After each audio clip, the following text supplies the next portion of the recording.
I've been working remotely for 7 years, and I created a free training teaching you how to get hired as a remote developer. Unlock it for free in the description. Let's move on to another lesson, and in this lesson we are going to talk about error handling in Python. We have many types of errors, so you probably already noticed at this stage of the game, you probably noticed that if you make one mistake, your code doesn't run or runs and breaks. But we are going to see today how to handle these errors, because you can prevent some of them. You can do something based on a specific type of error, okay? And I'm going to show you today how you do all of this, all right? So let's start creating a new file, error handling.py.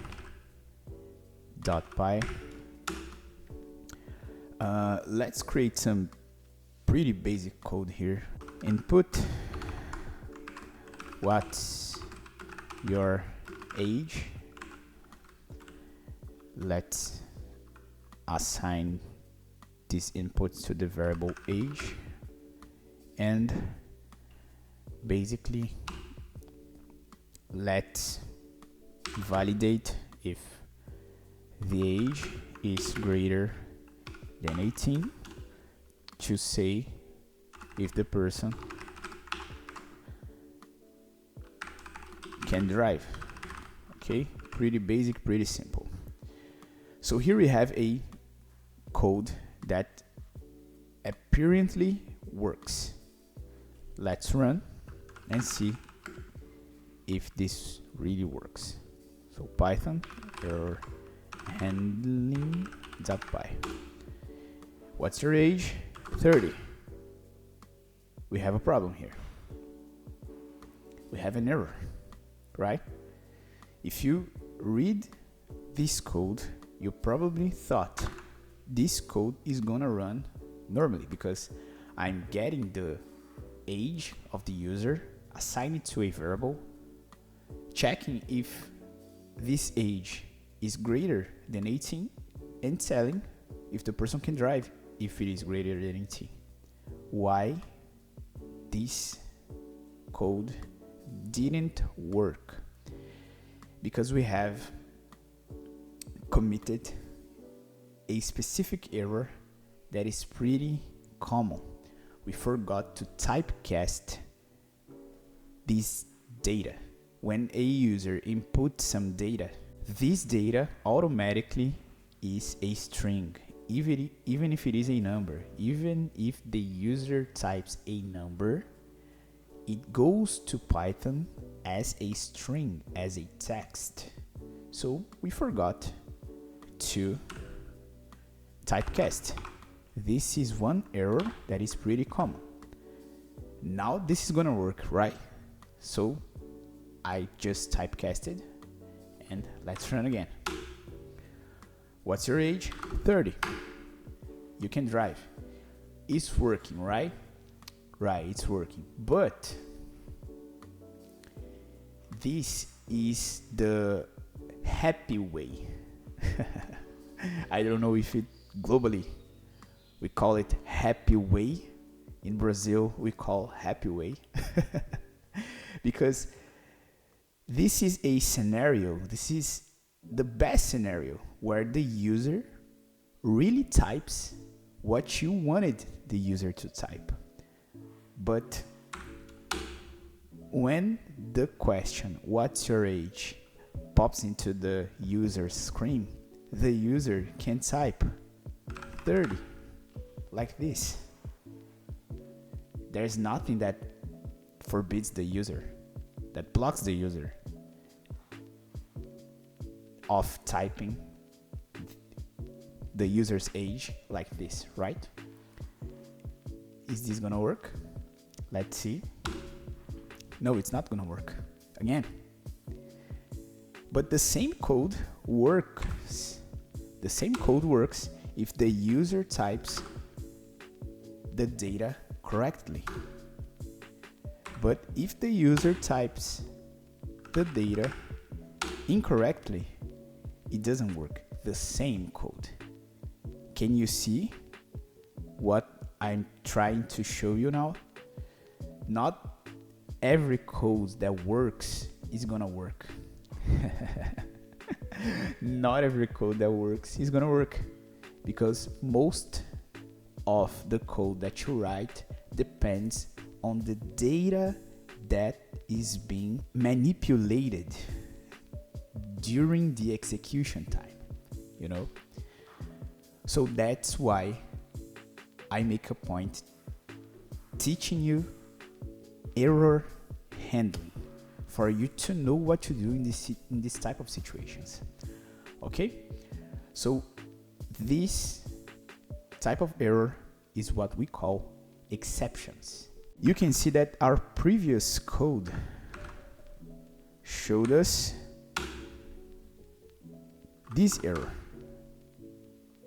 type error, not supported between instances. Okay, and you can see that our adjusted code showed us another error, that is the value error. These guys are called exceptions. And what is the advantage of understanding the exceptions? It's because, first, when you understand the most common exceptions, you already anticipate them during your coding. You prevent them to happen, all right? And second, when you prevent, you can manipulate the scenario to do something based on that error. So instead of just breaking your code as it is happening now, you can see that if I had another line of code here, this is another line of code. You can see that if we are caught in an exception, this line of code is not gonna run. Literally, our execution breaks, right? Because that's why we can call this also runtime error. During our runtime, if something happens, it breaks our code. Okay, so let's simulate. What's your age? 30. You can see that my line, this is another line of code, was not executed. It literally broke. It literally broke here. And nothing happens from there on, okay? So before trying to do something based on an exception, I'm gonna show you the most common exceptions that exists. Now you already know what an exception is. We are going to simulate some of them. All right, in Python we have like 70 exceptions mapped. You don't need to know every one of them, each one of them. You just need to know how they work and the most common ones, all right? And if you are thinking that this topic is boring, remember, decades ago, programming languages didn't tell the programmer what happened when the code was broke. So the programmer by himself needed to check line by line of the code to try to identify what misses. So it's way easier for us to code nowadays because programming languages already have mapped the most common error causes, and when it happens, the language itself tells us, and that makes way easier to fix the problem, right? So let's simulate the most common. The first one is the syntax error. So if I write a code that is not correctly written based on the syntax rules of the programming language, especially in Python. First, my Visual Studio Code is going to tell me marking with this red mark, right? If you're using PyLint, as I am, PyLint is going to tell me that my file has a problem. And if I put my cursor in this line, PyLint is going to tell me the reason of this red mark, like this, right? It is telling me. But even if I didn't use PyLint, if I try to run this code,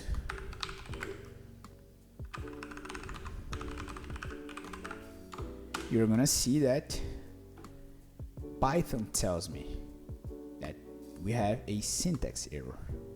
And it also tells me exactly what happened. My parenthesis was never closed. You might be thinking that it's easy to know what is breaking because you can see, but remember, here you have one line of code. In professional applications, you have thousands of lines of code spread to thousands of files, spread into thousands of Python files, you know? So this is a way to identify the error. And if you know the basic ones like syntax error, it is easier for you to identify, all right? And syntax error does not happen only with opening parentheses and never closing. It happens like, for example, if age equals 18, the classic example, if age is greater than 18, greater or equals than 18, the person can drive, right? Can drive. But what if I forgot this column here?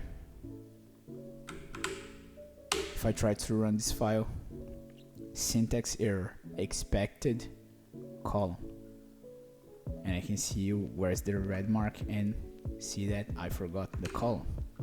This example usually happens with people that code in many programming languages, and we end up mixing up the syntax patterns of all of them, you know, so it can happen. All right, so syntax error is going to be raised every time you make a mistake about the syntax of your code. Another good example, and that usually happens, is the indentation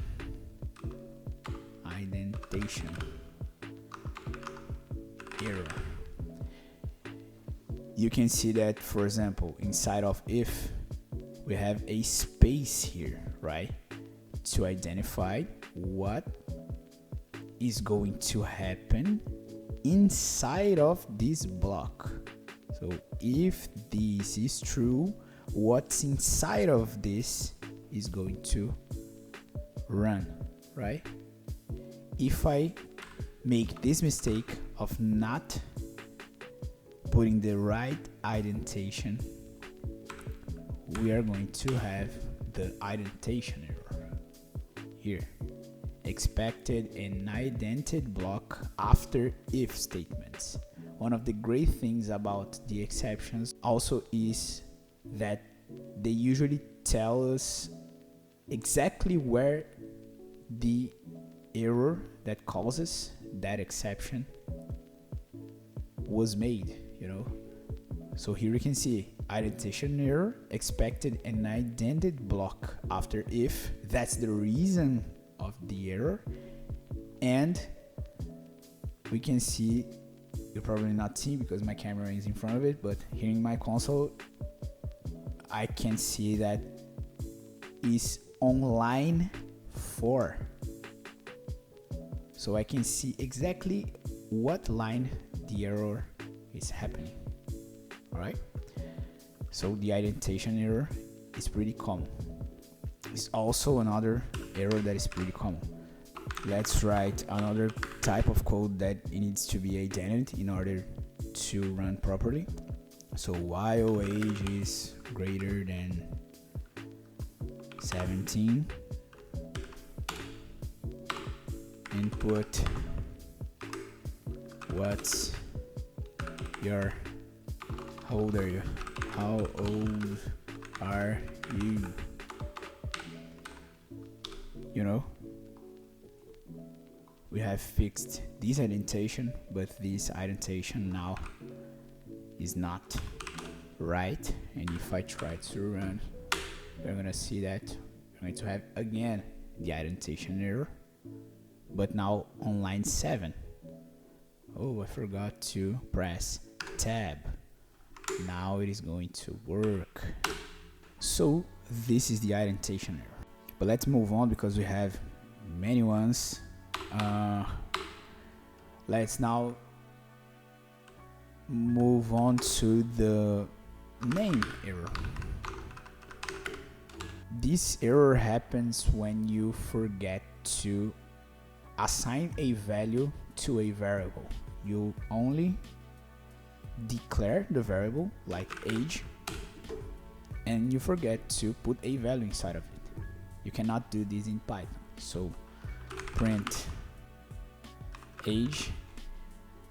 If I try to run this file, you're gonna see that we have a name error.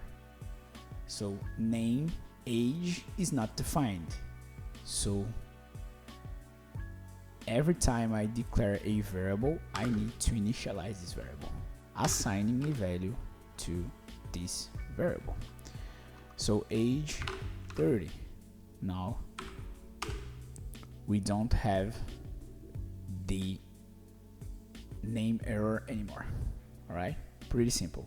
If you declare a variable and forget to assign a value to it, you're going to face the name error. Another common error is the type error. This you already know. If I put my age as string 30 and I try to increment to make a calculation using this data, like age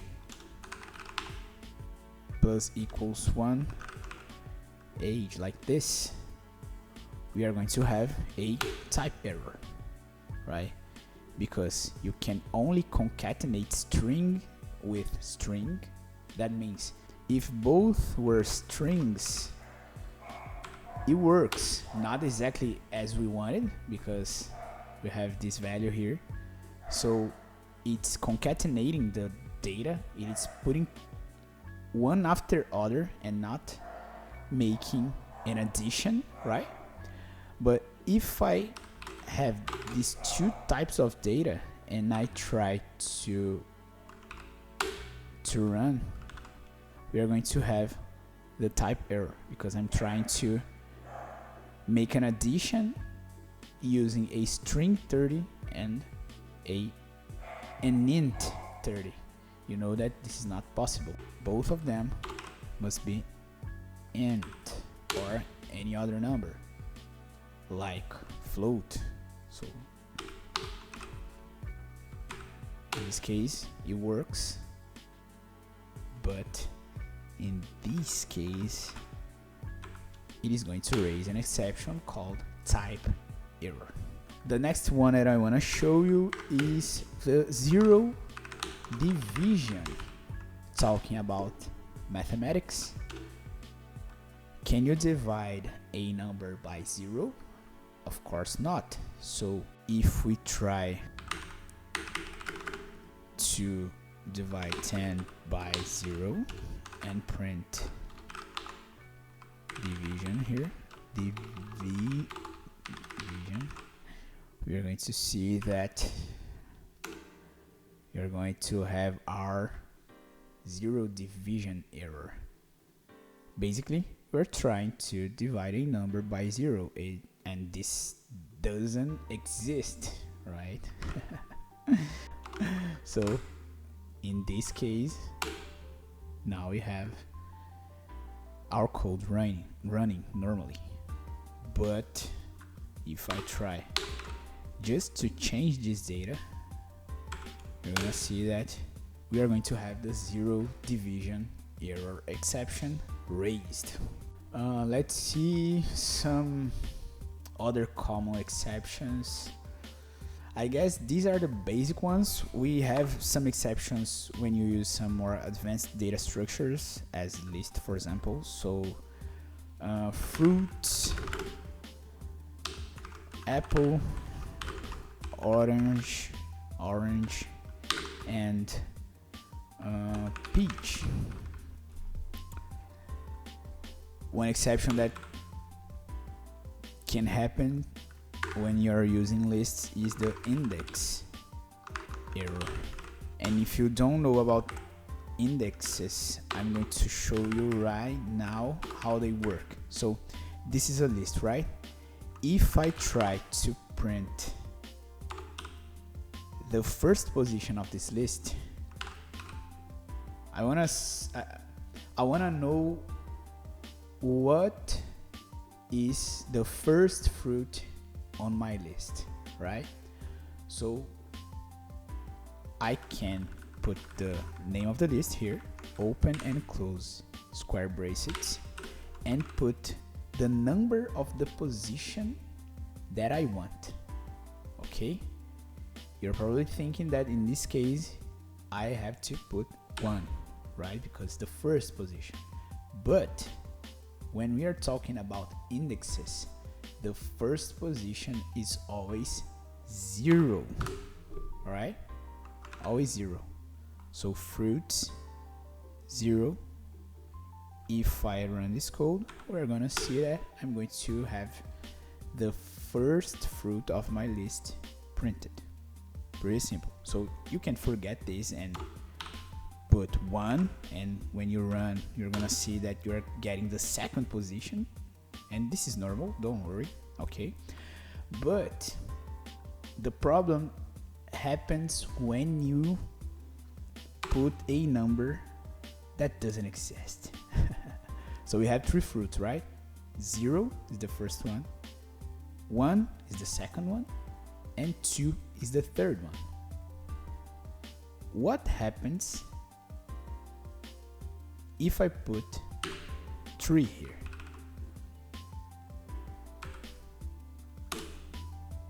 Index error.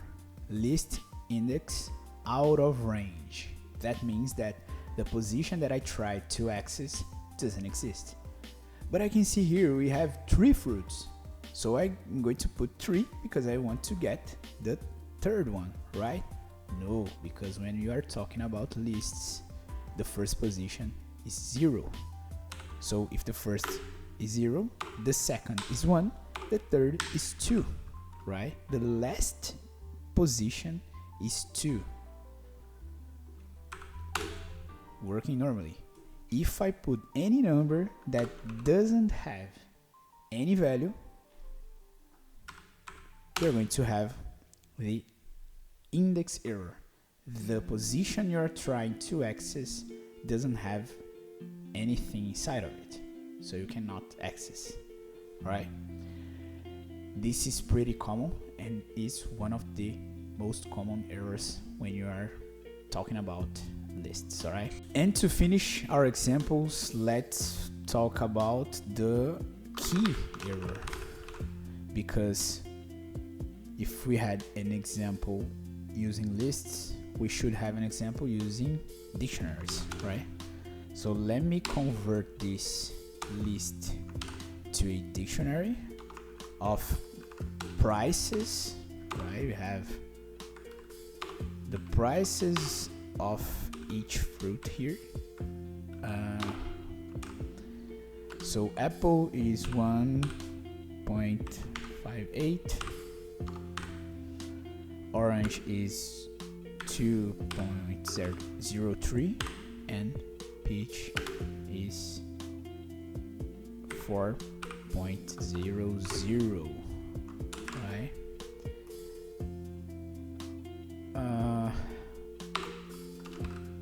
You can also get the values of a key, because you already know that this is the key and this is the value, right? Key value pairs, the structure of a dictionary, right? You can also try to access like this, fruits, open and close square brackets, and between quotes the name of the key you are trying to access its value. The same way that with lists you can access the position using the index number, with dictionaries you can access the value putting the key. Alright, so let's print, and you're going to have the value of the orange. Alright, but what if I put here some fruit that I thought that existed but doesn't exist? Because here is simple, I'm seeing right now the dictionary, right? But I could not be seen. This data could be getting access through an API, for example, something that we're going to see in the future, through a database, for example, something that you're also going to see in the future, right? So I know that this object fruits has many fruits and each fruit has a price. So I'm going to get the price of the grape, right? No, because there's no grape in my dictionary. The key that I tried to use to get the value does not exist, right? So this is another type of exception in Python. All right, so these are the most common ones, the most basic ones, but remember, in Python we have like 70 exceptions mapped. Nowadays, in the moment that you are watching this video, probably we are going to have more exceptions mapped. I don't know, it can happen. All right, so you don't need to know each one that exists, but you need to know at least the basic ones and know how to identify an exception raised by Python when it happens in your code. Now you already know what are the exceptions and the most common ones. Let's now simulate some exceptions and use some keywords that Python provides us to handle these exceptions and to present some more friendly messages, or even to do new operations based on the exceptions that may happen. All right, so type a fruit to get the price. We are going to put this input here in order to the user to type the name of the fruit that the user wants to know the price. We are obviously assigning to a variable called fruit, and instead of printing the fruit and getting the hard-coded key, we are going to change this to the variable fruit. All right, let's run and see what happens. If I type apple, it's going to return the price, okay? But if I type grape, we know that it is going to raise an exception, right? The exception key error, because there is no grape in my dictionary. We already know that when we try to get a value using a key that doesn't exist, Python returns the key error. So as I know that this can happen, I see this line as a risky line of code, as a dangerous line of code. Because if the user types a key that exists in my dictionary, it is going to work. But what if the user types a key that doesn't exist? It is going to cause the key error. So this characterizes this line of code as a dangerous line of code. And when I identify some line or some block of code as risky, as dangerous, I can use the keyword try instead of only writing the line of code. I can write the line of code inside of this try keyword block. So now, instead of running this line of code, Python is going to try to run this line of code. If some error happens, we can use the keyword except to print a more friendly message. For example, like an error has occurred. That's how you spell it. I don't know, but you got it. So this is basically how you handle dangerous and risky lines of code. Let's try it. If I type grape, instead of having that raw error of Python, I can tell my user that an error has occurred, all right? But this is too generic. Do you agree with me that this way of handling errors is too generic? Because we already know what is the specific exception that this may return. We know that it's the key error exception. So instead of only writing the except keyword, we are going to write except key error, and we are going to put a more specific message here, like fruit unavailable.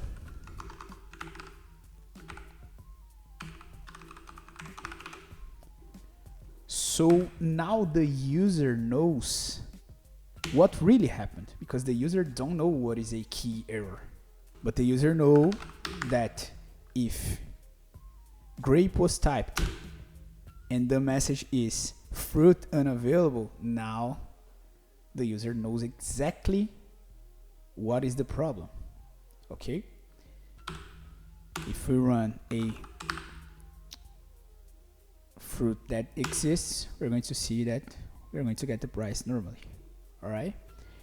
And you can implement this except with the name of the exception that you already identified that your previous line may cause to every exception that you know. And even if you don't know some exception, in this case, you can implement the except, the generic except, like some problem has occurred. All right? So this way you can add more than one except block. If your code breaks because of another reason that is not the key error, it is going to print this message. Okay? Let's simulate another situation here.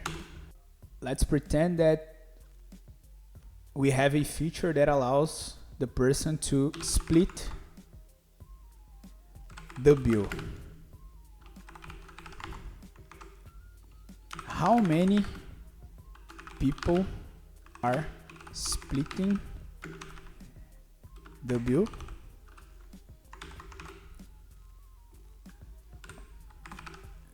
Let's parse, because this is a number, and let's put here the price.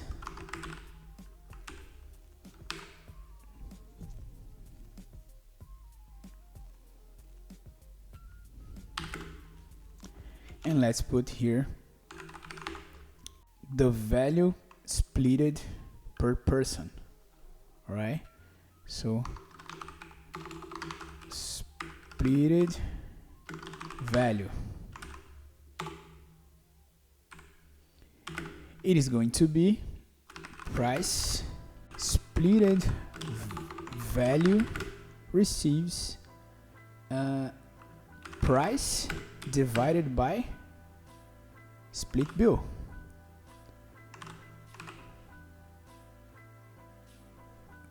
So here we're going to print the splitted value.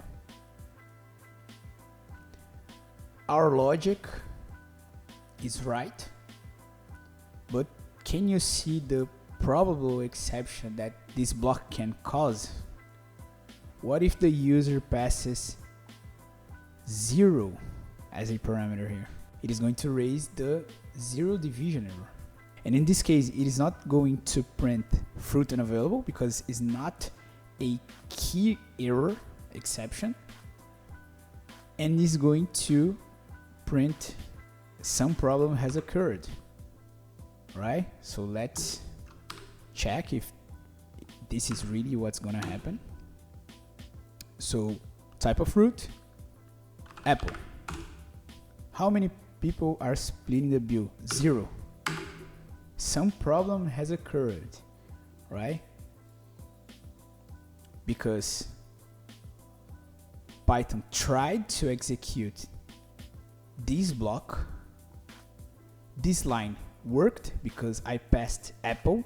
If I passed grape, it immediately was going to throw this exception here. But I passed a fruit that existed, so it got the price, right? And in the price attribution, it works. But in this line right here,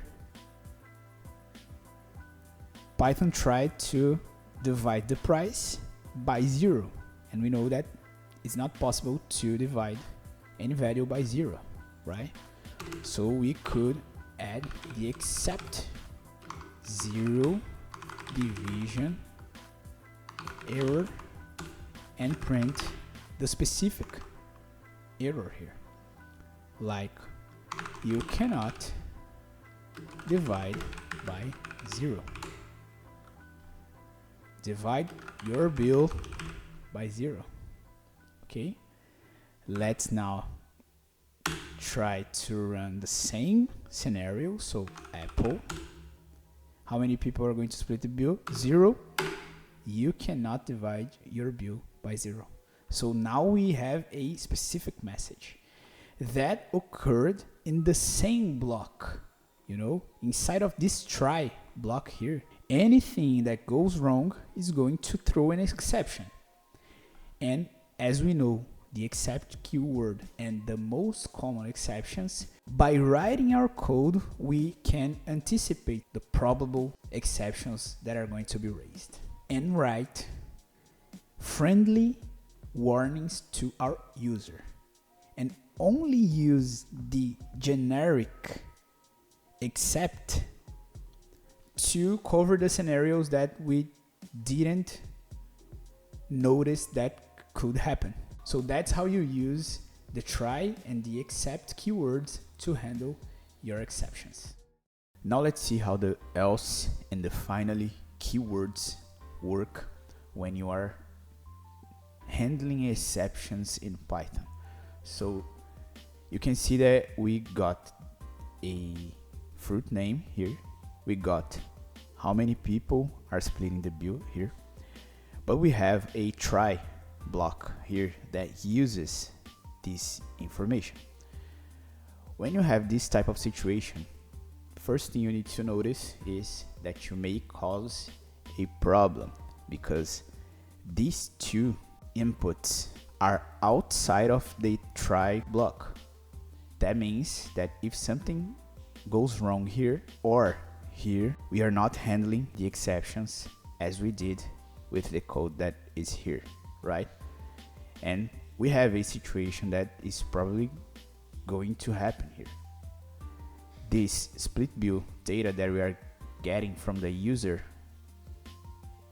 is being typecasted to an int. But what if the user types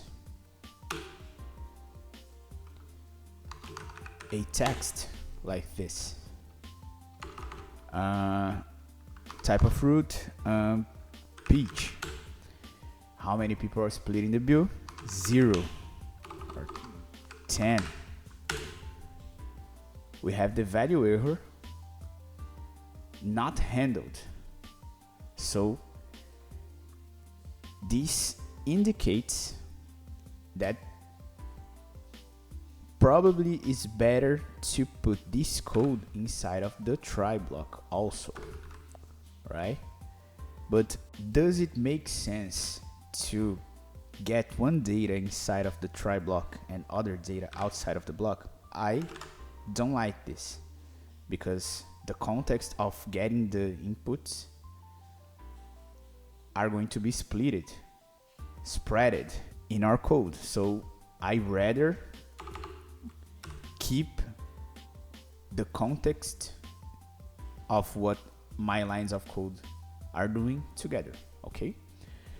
But now we have another problem. Can you see that we have too much code inside of a try block? And I could have more code, like we don't have here a message telling the user that the operation is finished. Here we print the splitted value and we don't tell nothing. So let's tell something. Always come back. Thanks. Always come back. We have too much code inside of a try block. And that's where the else and the finally keywords comes in. Because else, in this context, you probably already know how else works in the condition context with the if keyword, right? But in this context of handling exceptions, else works differently. So when you put else after a try except block, you are basically telling Python that what's inside of the else block is going to happen if no exception has occurred previously. All right, so if this try block runs normally, the else block is going to run. So what happens if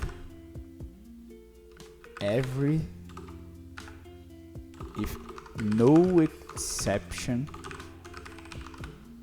happened? Okay, so in this block of code, what can we put into the else block? What here is going to happen only if no exception has occurred? I can see this line in this scenario, right?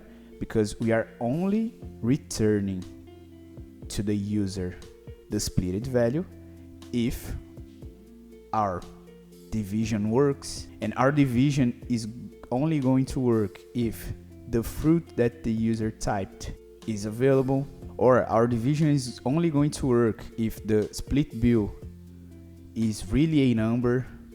So let's use this situation to add a new exception here. Except value error, print. Is this the only data that can return a value error? Yes, it is, because this is the only that's being typecast. So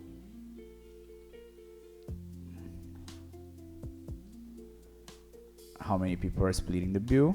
Type a number to inform how many people are splitting the bill.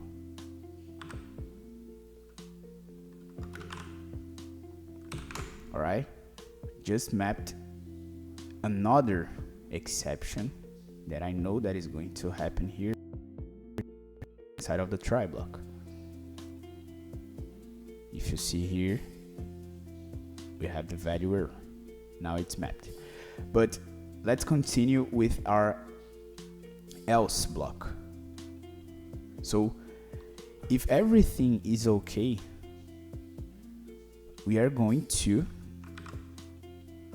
tell the user the splitted value. But we are only going to do this if no exception occurred. If value error, zero division error, or key error, or any exception that we don't know that might happen occurs, we are not going to tell our user the splitted value, right? So let's see what happens in this example. Python error handling and type a fruit to get the price. Peach. How many people are splitting the bill? 5. We still have the splitted value working, but now instead of having this line of code being executed inside of the try block, we have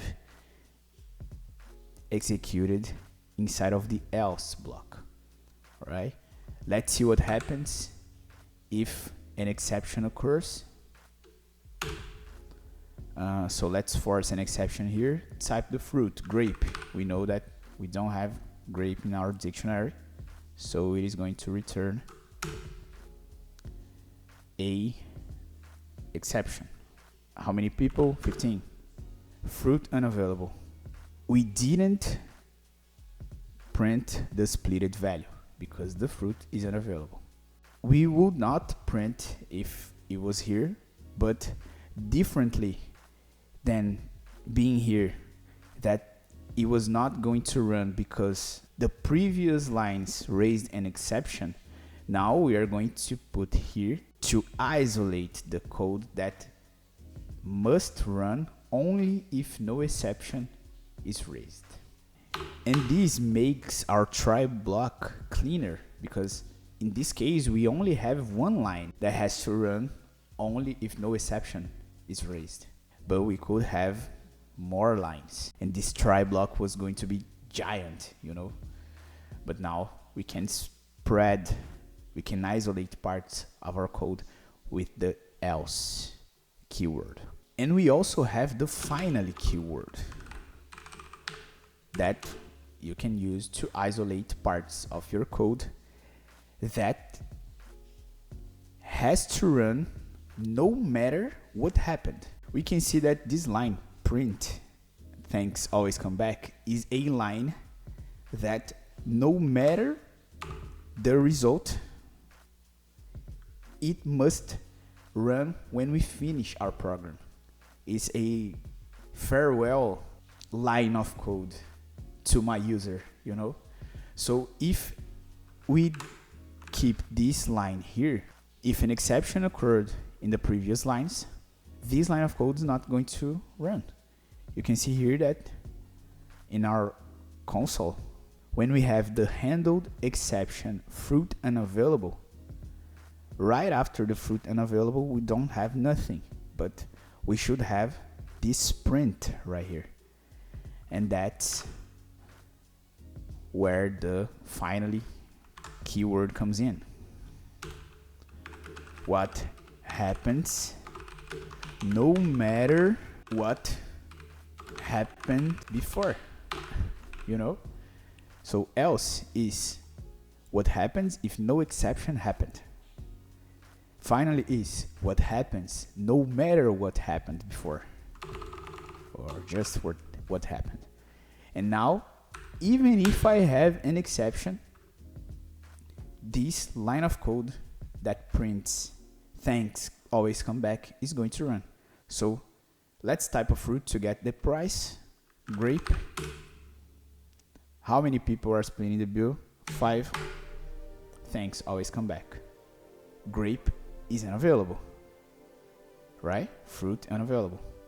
we got caught in an exception, specifically this exception, key error. Even getting caught in an exception, we still printed the farewell line of code that our program has. And remember, again, we only had one line of code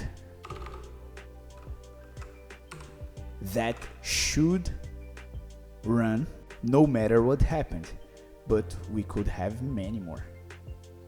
The same scenario as this line. Previously, they were in the try block. Let's pretend that we had 5 lines of code that should run if no exception happened, and let's pretend that we had 5 lines of code that should run no matter what happened. Our try block was going to have 10 lines of code more than it has now, you know. So using the else and the finally keywords makes our code cleaner and our scenarios more spreaded. And that's how you use the else and the finally keywords to handle your exceptions and to organize your code while handling your exceptions. Now it's time to finish our lesson about handling errors in Python. And we are going to talk about raising your own exceptions. You might be asking, why the hell would I want to raise my own exceptions if Python already has about 70 exceptions mapped that I can use? It's because the exceptions that Python has are not specific for the business rules that your application must have. That's the answer, okay? So when you are coding professionally, when you are building applications professionally, you are building applications that solves some problems, right?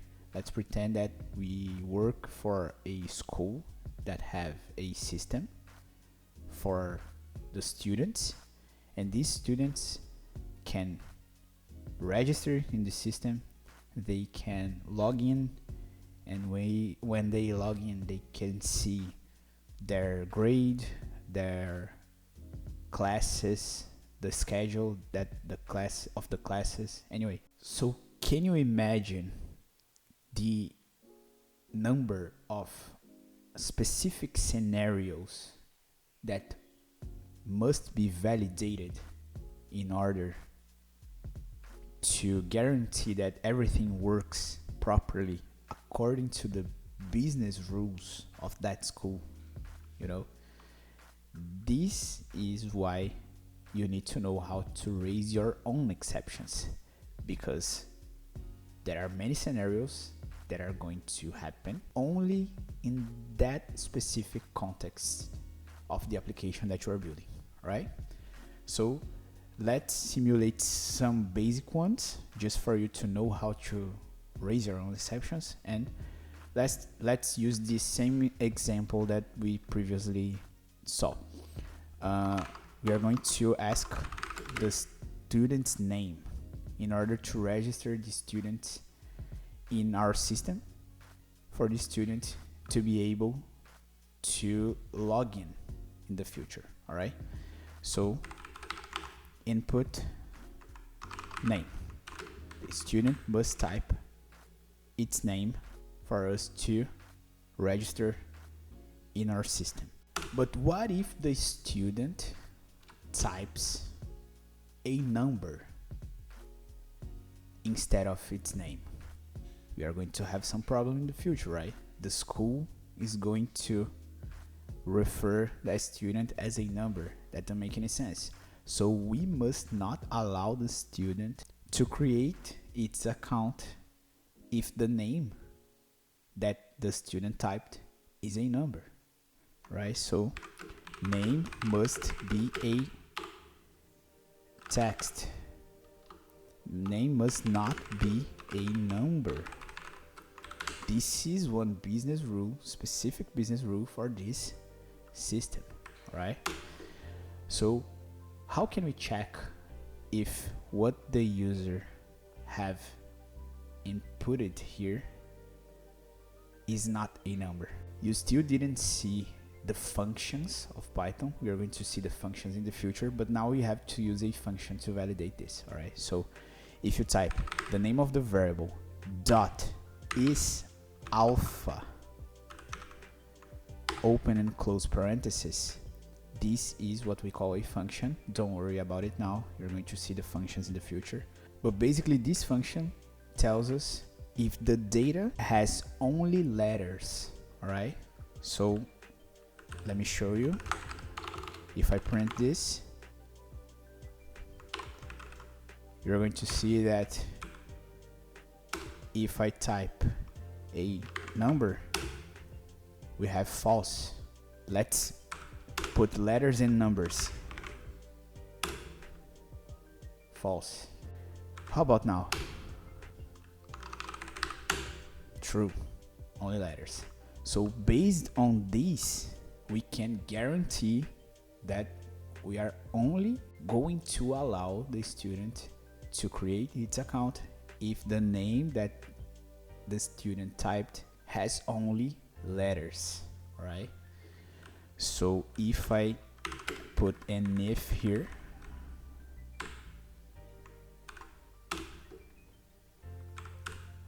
and in this case I can use the keyword not, because I'm checking if the name has not only numbers to raise an exception, right?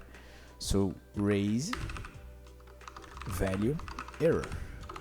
So this sentence here, we are basically validating if this data has not only letters, we are going to raise the value error exception, okay? But as we are writing specific scenarios, we can open and close parentheses here and type your name must contain only letters. All right, this is basically the message that I want to print. Let's see what happens now. Name 123, value error. Your name must contain only letters. So you see that this is a value error, an exception that we already know, but the message that this error is showing is the message that we wrote, that we have written, right? So that's how you raise your own exceptions. You can validate something and use the keyword raise, put the exception, and put the description that fits your scenario. But as you already saw, this type of message is too technical. It's too technical. So we can use the try except to handle these errors. So let's put here everything inside of a try block.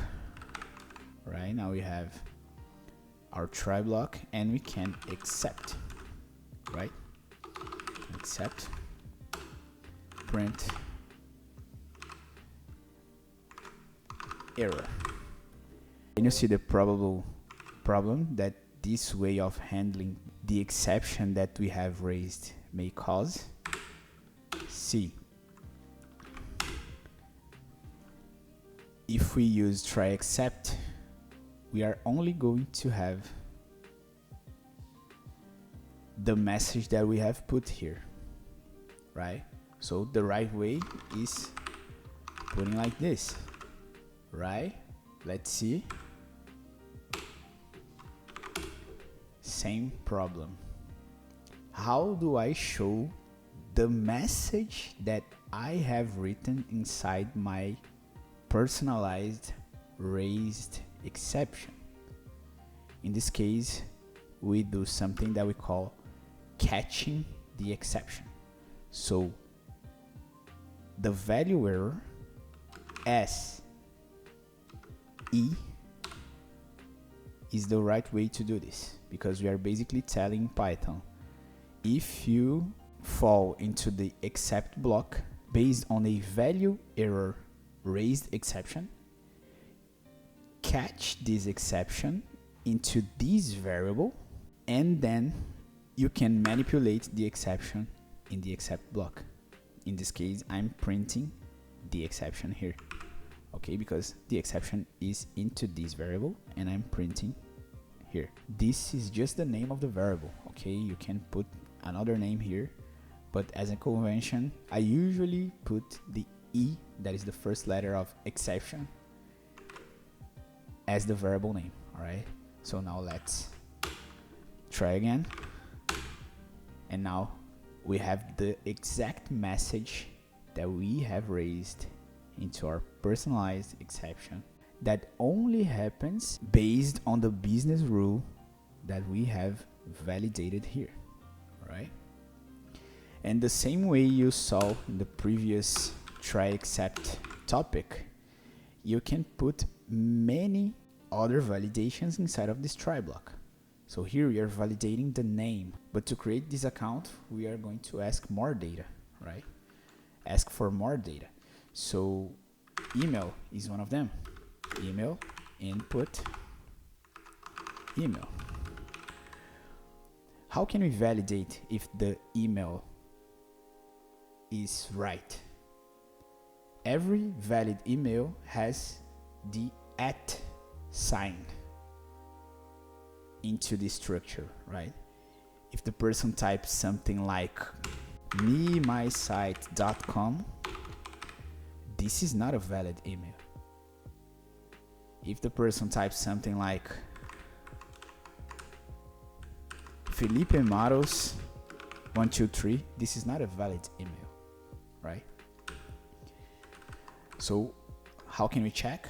We can check if there's an @ sign into the data that the person typed, that the student typed. Let's put as a comment here, email must have an @ So if @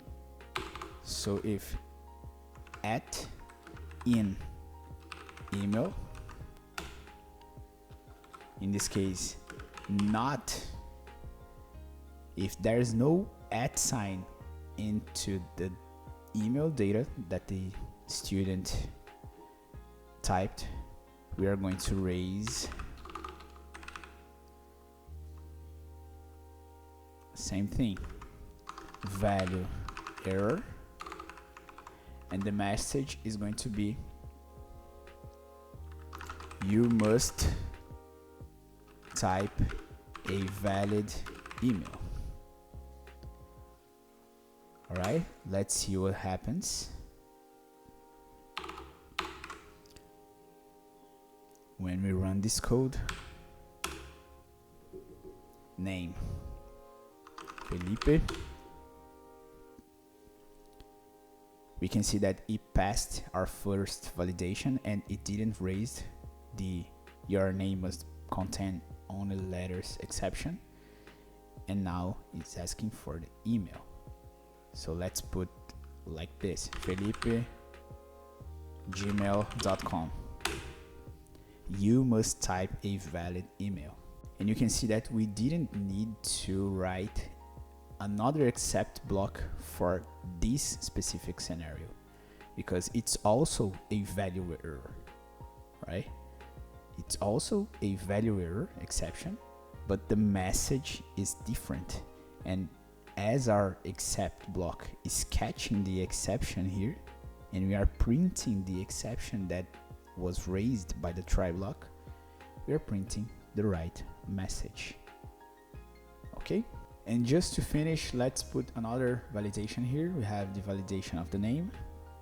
We are getting and validating the name. We are getting and validating the email. Let's get and validate also the age. So what is one of the most important validations that an age must have? The age cannot be negative. So age must not be negative. This is the validation that we are going to implement. So let's get the age, input age. If age is less than 0, raise value error. Your age must not be negative. Okay, that's it. Let's run. Name Felipe, email felipe@gmail.com. Passes normally. Age -10. Type error.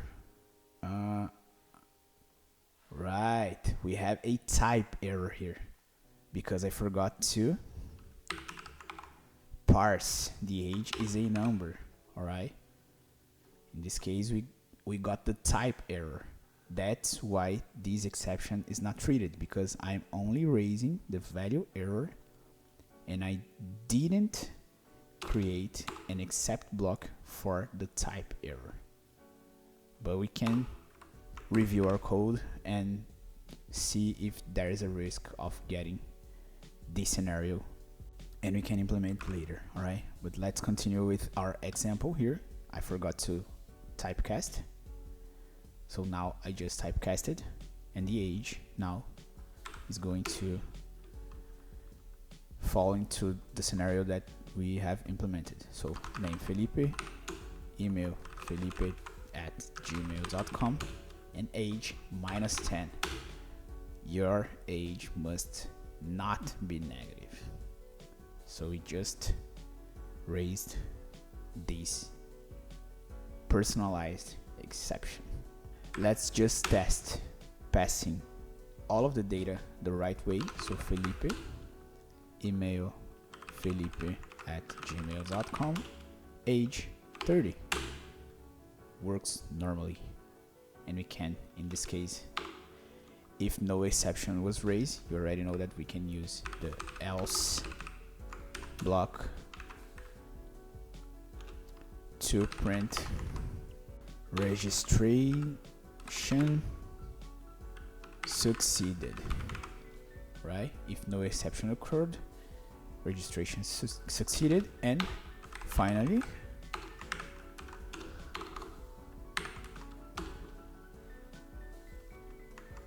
we can print a farewell message like follow the school in social media at school. Alright, you already know how else and finally works, so let's run it again.